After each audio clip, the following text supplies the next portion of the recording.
this session, we want to talk about our adult class outreach leaders. We want to talk about their responsibility. We want to talk about their ministry within the context of that Sunday school class. I want to say, first of all, that it's absolutely imperative that every class have an outreach leader. It's absolutely imperative. Let me tell you why. Because it makes a statement about what's important. For instance, let me tell you some things that are important here at Woodstock. Can I? Preaching's important here at Woodstock. You know how I know that? We have someone that's designated with the specific responsibility to intentionally study, prepare, and present messages when we come here to worship the Lord. I'll tell you what else is important here. Bible study's important here. How do I know Bible study's important?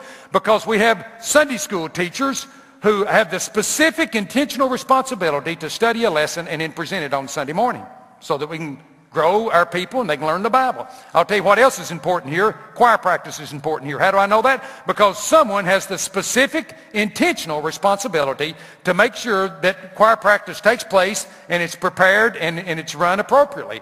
I'll tell you what else is important here. Taking the offering is important here. How do I know that? Because we have people every Sunday morning with the specific intentional responsibility to pass the offering plates to us so that we can give our tithes and offerings. You see, the reason that you have people that own task is because those tasks are important. Now, if a class doesn't have someone that is an outreach leader, that doesn't mean that it's not important. It does mean that it probably will become unimportant because nobody's manning the outreach ship. Now, we wouldn't think about showing up on Sunday morning, going to Sunday school, and just hoping somebody had a lesson. No, we show up knowing somebody's designated with that responsibility. The same's true with preaching. The same's true with taking offering. The same's true with all these other things. And so if we don't have someone that's manning the outreach ship, I want to say outreach will eventually become out of sight and out of mind. And we probably won't get it done. We must have someone that's responsible for outreach in every adult Sunday school class, and especially considering the responsibility of that outreach leader, not only for our Woodstock outreach, but for our whole Acts 1:8 around the world outreach that we'll talk about in just a moment. So, with that being the backdrop, let me just talk to you a minute about our outreach leaders and what we would call their ministry description, okay? Several things on that an outreach leader would need to know. First of all, number one, an outreach leader is responsible to lead the class to effectively carry out Acts 1:8. Now, folks, Acts 1:8, we're not obedient to Acts 1:8 when we read it and believe it. It's when we read it, believe it, and do it. That's when we really become an Acts 1:8 Sunday school. You see, I believe when Jesus gave us the Great Commission, he cast the vision that we're to reach the world with the gospel. But when he gave us Acts 1:8, he actually gave us a strategy whereby we could go about accomplishing it. And that's the reason I think that we're specifically, intentionally, purposefully supposed to find a way to be involved in our Jerusalem and then in some Judea, some Samaria, some uttermost part of the earth, because that is the command of Christ in Acts 1:8. And the outreach leader's job is to lead the class to do that. We came close to changing the title of our outreach leader a couple of years ago. I decided not to do it because I felt like it would be too confusing, and we're already bought into this name of outreach leader. But we come real close to calling our outreach leaders the Acts 1:8 strategist. I really like that. It's just I thought it would confuse things, and so we kept it as the outreach leader. The second thing on the ministry description, if you will, is that the outreach leader must participate in our church's visitation outreach program every week. Now you say, Alan, why do they need to do it every week? For the same reason a teacher needs to teach every week. How can you be the teacher if you're not the one teaching? How are you going to lead the class to do outreach if you're not doing it? Now, I know you're going to take vacation and that kind of thing, but you understand what I'm saying. It's got to be the regular pattern of our outreach leaders to be here when we do our outreach visitation to lead the class in those endeavors. Number three, the outreach leader needs to be trained in an evangelism strategy of some sort. That is, we want to make sure the outreach leader can present the gospel to someone and even help the class members to be able to present the gospel. And so they must be trained in some type of evangelism strategy, and I'm not here to dictate which particular one that is, but they need to have some kind of training for that. Number four, our outreach leaders need to train class members in sharing their faith And I think the best way to do it is to take them visiting with you. Actually, model it before them. Let them watch you as you present the gospel. Now, we can take them in a classroom, and we do and will, to teach them how to share their faith, how to share a gospel presentation.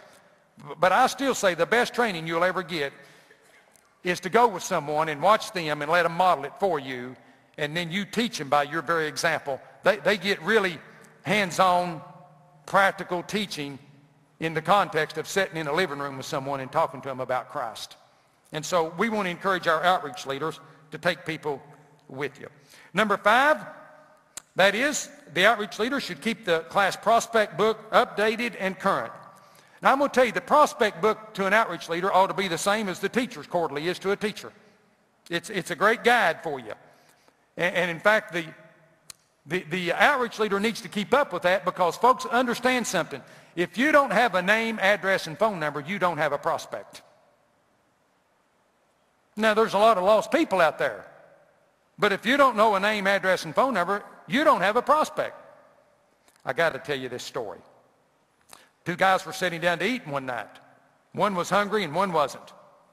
One guy, the guy that was hungry, he gobbles up his plate, and he's throwing down. The guy that wasn't hungry, he just eats a couple of bites and plays around with his food. And finally, the guy that was hungry looked at him after he had finished his plate, and he said, "Are you not going to eat that?" And he said, "I'm not very hungry tonight. I'm not going to eat it." He said, "Man, don't you know that there's people in India starving to death?" And the guy looked back at him and he said, "Name one." Now, you see, we say all the time, there's people out there without Christ. They're dying and they're perishing without Jesus. Name one.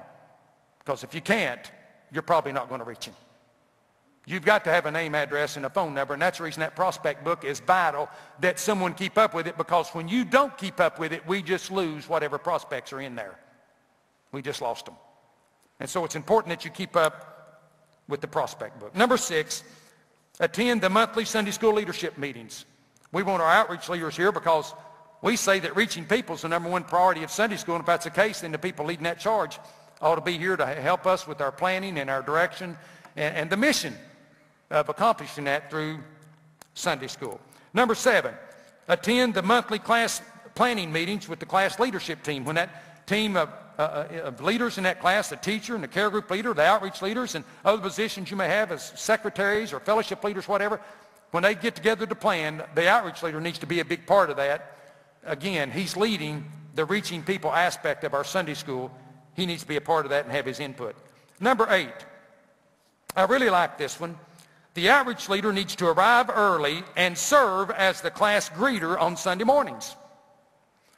That is, he ought to be there, or she ought to be there at the door, and when people come in, put out a hand of fellowship, put out a smile, greet the folks when they come in. You say, "Alan, why do you want a greeter to do that?" Because when the visitors come in, the first person they ought to meet is the class outreach leader. Because that outreach leader should be knocking on their door that week. And if they've met the outreach leader when they first come in all likelihood they'll remember who that person is, since it's the first person they meet. And therefore, when they knock on the door, they will remember them and let them come in. But if they're just another face in the crowd around here, they knock on the door, they may not let them in. And so the outreach leader ought to serve as the class greeter on Sunday mornings, and those that's on visitation teams ought to help the outreach leader do that. And that way you can make a contact that'll, I hope, get you through the door when you want to go share with them throughout the week. Number 9, our outreach leaders need to lead the class's 1-8 mission endeavors and partnerships in Woodstock and around the world.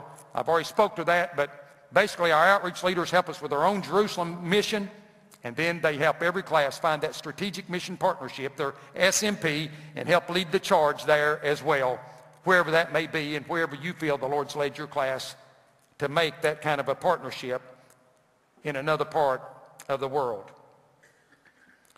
Number 10, lead the Sunday morning 10-minute outreach emphasis. We've asked every class to give 10 minutes every morning to the outreach leader.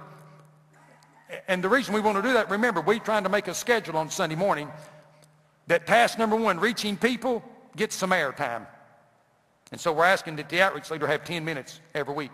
That's the reason we asked that the care group leaders get 20 minutes every week, so they get some air time to minister to people. And that's the reason we say the teacher ought to get 30 minutes every week to have some air time to teach the people. Therefore, reach people, teach people, minister to people. All three are active every Sunday morning in every class. It's before every class every week. Now, here's how we've asked our outreach leaders to use the 10 minutes. We've asked them to do it by, on the first and third Sundays of the month, to take the prospect book into the class and distribute the prospects so that people can make contact with